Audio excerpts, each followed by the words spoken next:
All right. So first of all, before I get going, could somebody tell me, can you see the actual slides, or do you see the like background presentation with the timer on top and all of the slide forward buttons and all of that? We see the background like a See the presentation show. background, okay. Yes. Let me try one other thing quick. I think if I just share the PowerPoint itself.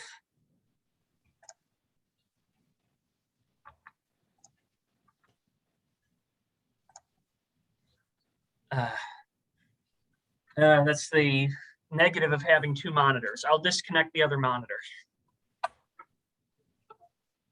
Okay. There we go. All set. All right. All right. So my talk today is entitled My Professional Journey from Pre-Pharm to PhD. And what I plan to do is sort of walk you through how I got to where I am today.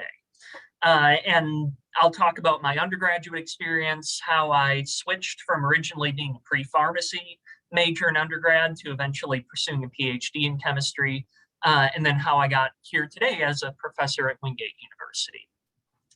I'd like to give you a little bit of background about myself first. I'm not originally from the Southeast. I'm originally from the Midwest. I grew up in the town of Menominee Falls, Wisconsin. It's actually fairly close to Milwaukee. It's just a suburb just northwest of town. I spent I spent all of my teens and into my 20s there. And I also lived at home while I went to undergrad. I graduated from Concordia University, Wisconsin with my Bachelor's of Science in Chemistry way back in 2013. It doesn't feel like it was that long ago. But it has been, 8 years now since I graduated from there. And then I moved on to the University of Notre Dame, where I graduated with my PhD in chemistry in 2018. My research specialties there were in organometallic chemistry, although the official division that I was working under was the organic division. So I consider myself an organic chemist today. And my focus was on reaction mechanisms.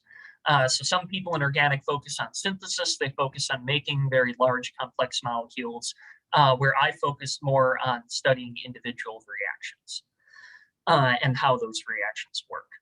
And since I graduated, I found the job down here at Wingate. Now, I'll tell you a little bit later on about how I found the job. I actually found it through some networking.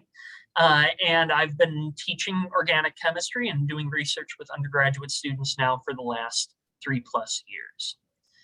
And so let me walk you through my early education journey. So I went to public school, right? All 12 years, K through 12, Menominee Falls Public Schools.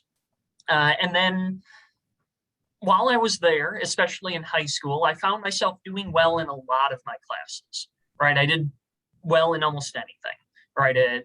And so I did my best in science and math, but I was also not a super outgoing person. I didn't have a lot of clubs and activities. I had a few, but that sort of experience led me to a point where I really wasn't sure what I wanted to do when I went to college, right? So college was a kind of a mystery. And so after some consideration, I decided on pharmacy as a career path. Now, why pharmacy for me? These were my reasons, and I'll let you think right now. I mean, were they really the right reasons? I mean, certainly for me, I'll talk later on about why they were not. But my reasons were I looked at pharmacy, I did some research online, and found it was a fairly high paying, and it was a very in-demand job in the medical field, especially at the time. It stood the chance of having regular 9 to 5 hours, right? I wanted a good work-life balance, and pharmacy seemed to be able to offer that. It seemed easy to me, right? Just based on what I read online. It seemed like all pharmacy was, just by researching it, was you just count, you dispense, and you answer a few patient questions, and that's it.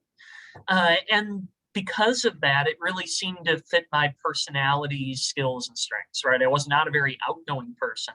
So I figured that a job that was kind of repetitive, that would allow me to just have short conversations with people would be a good job for me. So those were my ideas, right, when I was thinking about pharmacy school. And so I went to Concordia University with the idea of being pre-pharmacy. It was close to home. That's one of the reasons I chose Concordia. It was also a small school. It wasn't a big 40,000 student, type of university where you have classes where you have lecture halls filled with 1,000 people. No, the class sizes were small. It felt a little bit more like a continuation of high school. And they were just opening a pharmacy school. The Concordia Pharmacy School, I believe, opened in 2010, which was at the end of my freshman year while I was there. And so my thought process was go to Concordia for pre-pharm and then move directly into the Concordia Pharmacy School. The pre-pharmacy program at Concordia was a 2-year program, which was actually a little bit unusual at the time. Most pre-pharmacy programs back 10 years ago were 3-year programs. But because it was a 2-year program, it was pretty rigorous. I was taking 17 to 18 credit hours per semester, minimum 2 lab sciences per semester. And so what I did at that point is I basically said, okay, I just got to plow through these classes. I have to get good grades so that I can apply and get into pharmacy school. And that's exactly what I did. I put my head down and just started plowing through classes. Right. And I didn't really have time for much else. And I didn't really think of doing much else. And that for me sort of led me on a collision course. Right. Because I really didn't know a lot about pharmacy. I didn't have any experience in it. Any actual experience. I just knew what I had looked up online. And then I got to undergraduate to Concordia, and it just felt like a continuation of high school. Here are the classes that you need to take, do well in them, and just keep moving. And so with the 2-year pharmacy program, you have to apply for pharmacy school essentially by the end of summer after your first year. So you have just 1 year from the point where you start college to the point where you need to start applying for pharmacy schools. And so I started working on my application over that summer. And that was the point where I felt like I had a sort of slow motion panic attack, right? I wasn't sure about pharmacy. Didn't know very much about the profession. I felt very uneasy about committing to a very expensive and relatively difficult to get into professional program. I felt like I really needed more time. And so that's what I decided to give myself. Let's see if I can click ahead here. Here we go. And so I decided to switch to more of a 3-year pre-pharmacy track. And I started to focus a little bit more on getting a degree in something. And I was really good in my chemistry classes. I really enjoyed those. And so I decided to start focusing on, well, if I'm going to take 3 years to finish, I've already finished most of my prerequisites and I can start taking courses towards chemistry, and also give me some time to explore the pharmacy profession some more. And that was probably one of the most helpful things that I did for myself in undergrad, was actually exploring pharmacy. I did some shadowing experiences both at a hospital and at retail pharmacies. I was working as a Walmart grocery stocker at the time, and so I decided to quit that job, and I got myself a job at a Walgreens as a pharmacy technician so I could work behind the scenes. I could talk to the pharmacists. I could see what they do on a daily basis. And it was those experiences, that sort of slowing down of the process, and being able to do some more, in-person type research, right? Because that's really what being a pharmacy technician and what the shadowing experiences were. I was researching the job in much more detail. I actually decided that pharmacy wasn't the right fit for me. The things that I didn't like about it at the time were that it was sort of repetitive in a bad way. For me, I tend to, if I need to repeat myself 10 times, by the 7th, 8th, or 9th time, I'm saying something different.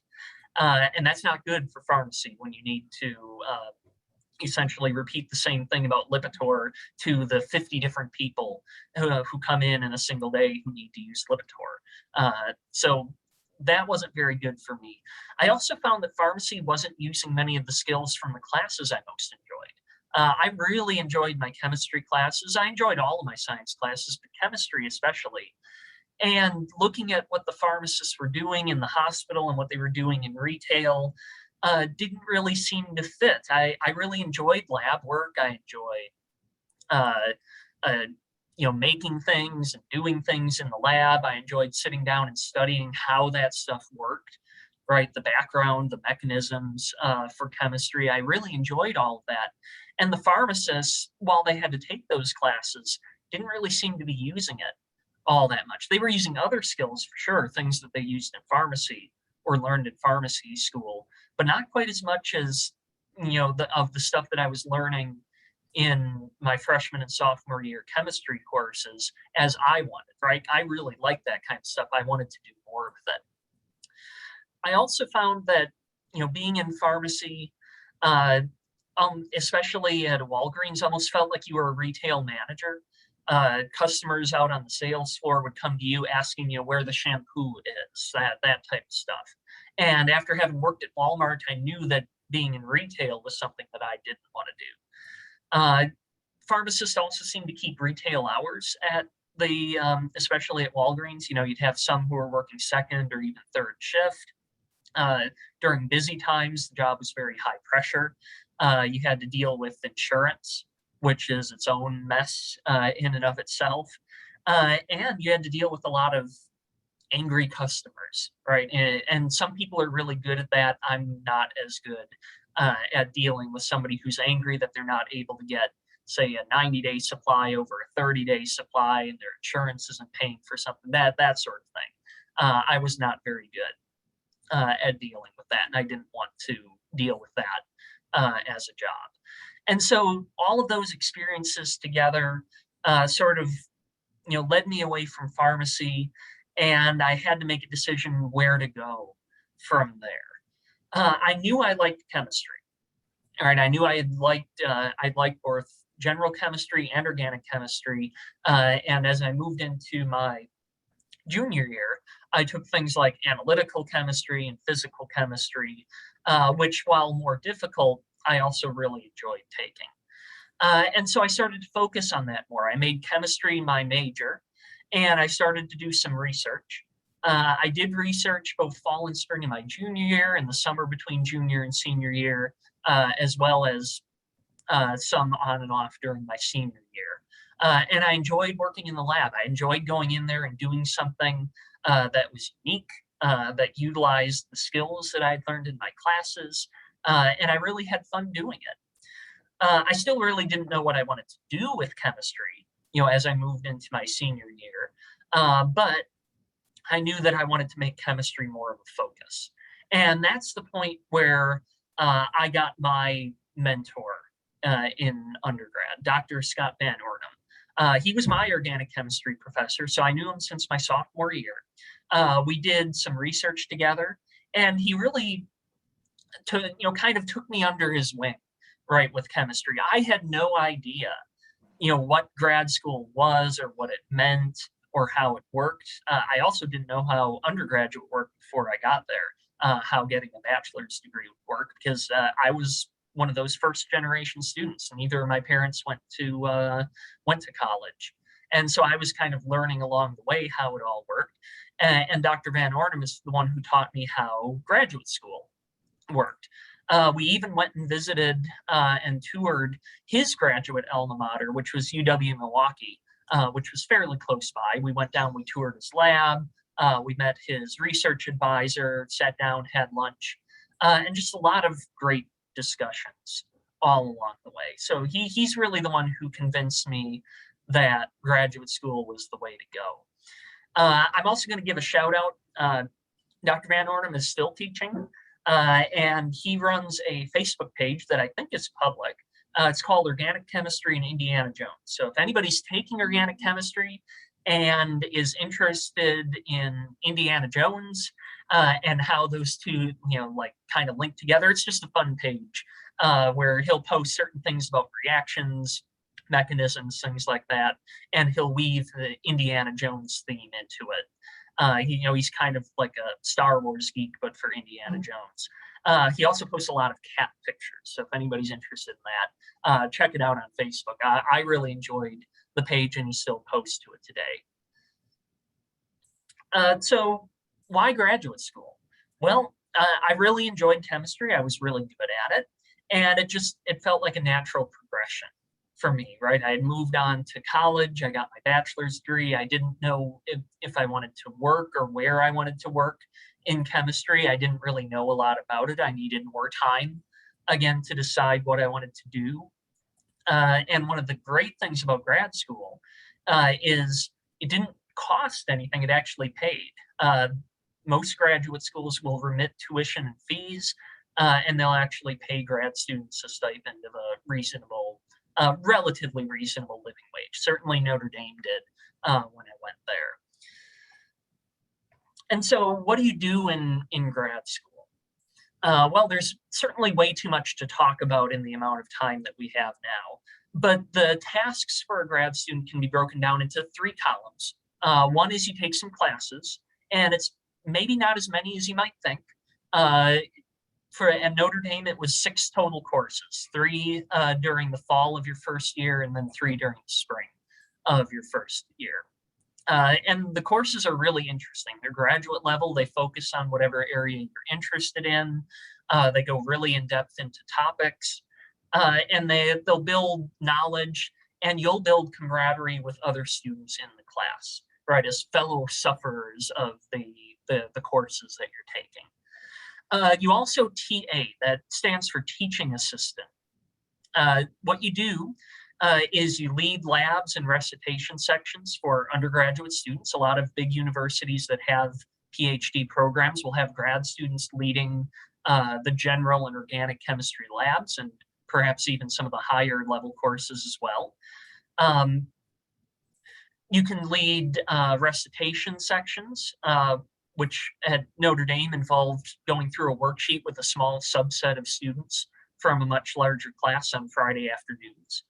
And then for me, I was able to get into some higher level TA positions later on in my graduate career, where I was essentially a co-lecturer along with the professor who was actually the instructor of record for the class. And I was able to do that with my graduate research advisor. This gave me great experience in lecturing and teaching, writing exams, answering student questions, all of that sort of behind the scenes stuff that you may do as a teacher.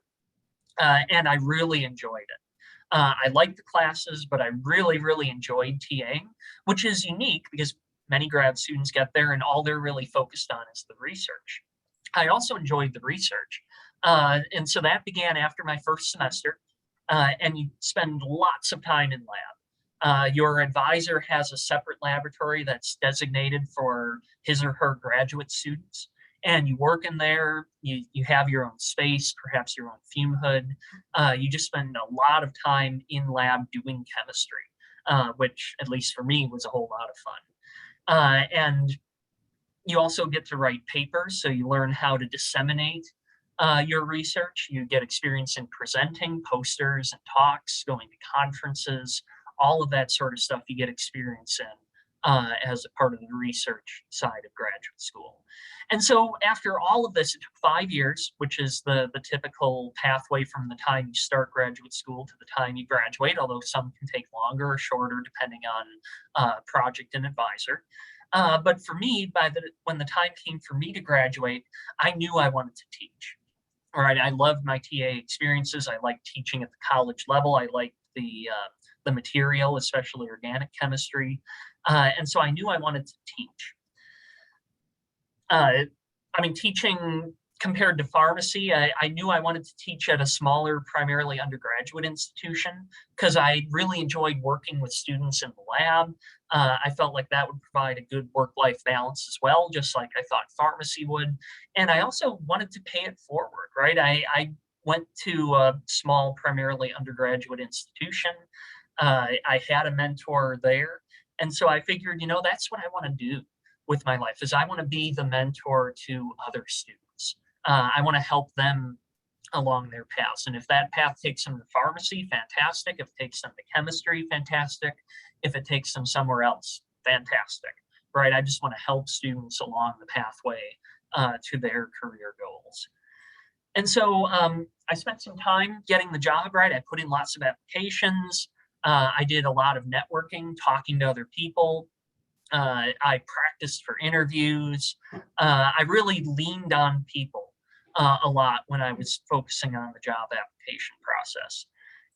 And eventually that networking opportunity, I knew somebody down here at Wingate University. I was able to contact him and we talked for a while. I put in my application and one thing led to the next. I got my interviews and eventually got hired for the job. And so the networking was really an important part of the process, and it can be done in many ways. And I'd be happy to, if you have any questions about it, because I'm sure everybody has a different experience with networking and different things that they would file under the category of networking. If you're interested in my take on it, I'd be happy to answer any questions that you have at the end of the talk. So I'd like to conclude with some of the morals of the story.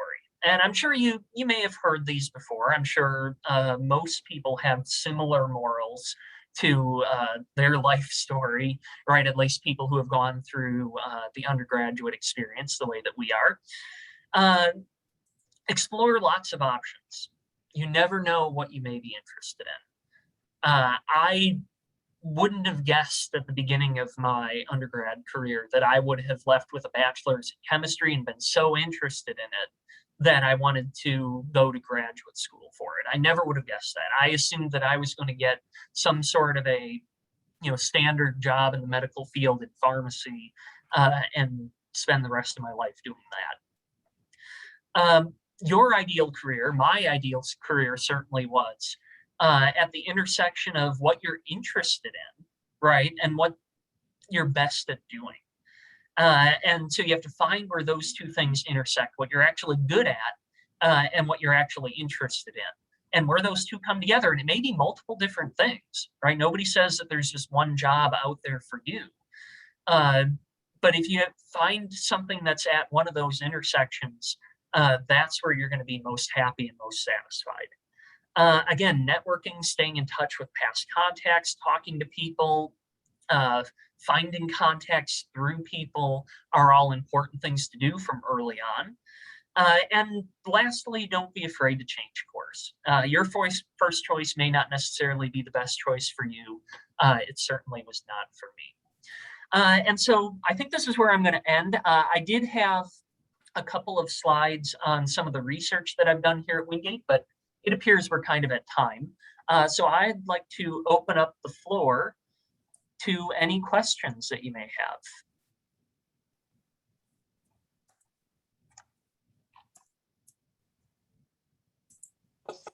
Okay, I have several questions. All right. One of them was, when you went to graduate school, what would you say, how much time did you spend with the classes versus with teacher's assistant versus with research? What was the time breakup with that? So that can vary depending on who your advisor is. But graduate school is more than a 40-hour-a-week job, right? You'll be spending 50 to 60 hours a week on all things together associated with grad school. Rule of thumb was about 15 hours a week on TA. And don't worry, whoever's directing your TA experience will find stuff for you to do. That's not going to be a problem. Classes were only the first year, and it was 3 credits per class. There were no labs associated with the classes. And the classes, at least for me, were sort of pared down. It's like you attend lecture, and then you take a couple of exams, and that was it. And so I was spending the first year, maybe 2 to 3 hours per class outside of class, right? So we would have class Monday, Wednesday, Friday. And so we would go to class for an hour, and then I'd spend a couple of hours outside of class studying material, but not really much more than that. And then research.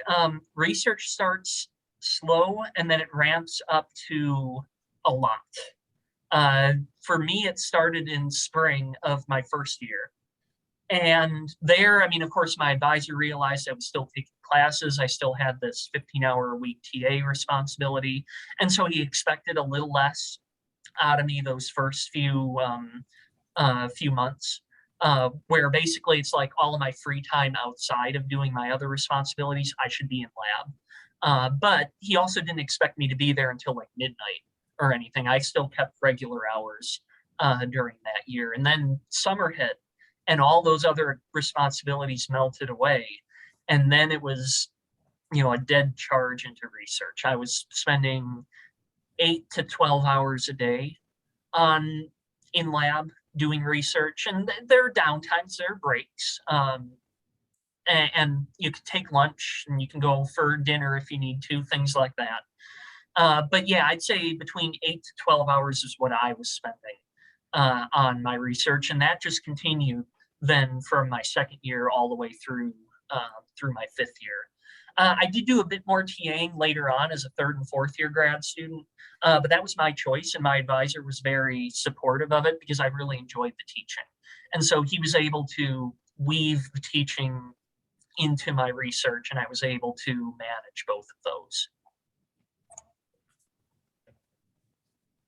All right, so I'm sorry, I didn't catch your name, but it sounded like you had multiple questions. We also have one coming in by chat that I'd just like to answer here quick in the interim.